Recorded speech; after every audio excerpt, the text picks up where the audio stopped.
রিয়াজ, জনজীবন স্বাভাবিক করার জন্য প্রশাসনের তরফ থেকে কি উদ্যোগ দেখছেন আপনি?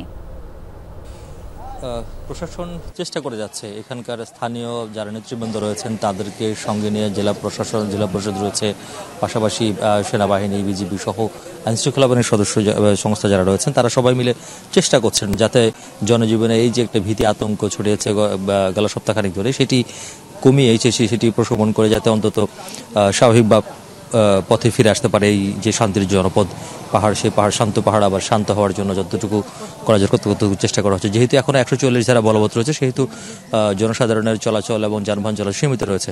পাশাপাশি যুগ্ম ছাত্র জনতার ব্যানারে যেই অবরোধটি চলেছে এবং গতকাল 12টা থেকে যেটি মূলত শিথিল করা হয়েছে সেটি এখনও শিথিল রয়েছে। তবে খুব একটা দূরপাল্লা, যেটি বলছিলেন আগেই যে দূরপাল্লার যানবাহন তো চলছে না, শহরের ভিতরেও যানবাহন চলছে ছোট ছোট, তবে সেগুলো নিয়ন্ত্রিত এবং সেখানে তল্লাশি করা হচ্ছে। আপনি দেখতে পাচ্ছেন আইনশৃঙ্খলা বাহিনীর সদস্য বা বিশেষ করে সেনাবাহিনী মোড়ে মোড়ে টহল দিচ্ছে এবং সেখানে চেকপোস্ট বসানো হয়েছে বেশ কয়েকটি পুরো শহরের মধ্যে, যাতে কোনো ধরনের অপ্রীতিকর ঘটনার চেষ্টা কেউ করতে না পারে বা কোনো ধরনের ঘটনা ঘটাতে না পারে।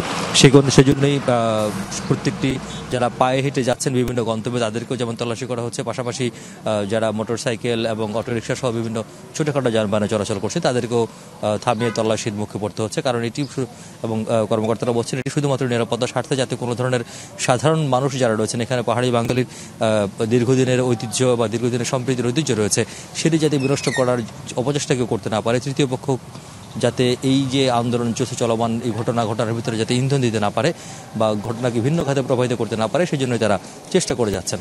আর আজকে কিছুক্ষণ পর একটি সংবাদ সম্মেলন করার কথা রয়েছে 24 ডিভিশনের জিওসি এরিয়া কমান্ডার এবং জিওসি তিনি হয়তো আসবেন সেনাবাহিনীর, তিনি খাগড়াছড়িতে আসবেন। প্রথমবারের মতো এই ঘটনাটি ঘটে যাওয়ার পরেই এসে সেনাবাহিনীর কার্যক্রম, পাশাপাশি আরও নিরাপত্তা ব্যবস্থা কীভাবে নেওয়া যায় সব কিছু বিলিয়ে গণমাধ্যমের সামনে তাদের পরিকল্পনার কথা হয়তো তুলে ধরবেন বা পরবর্তী কী কী করণীয় সেটি হয়তো তুলে ধরবেন।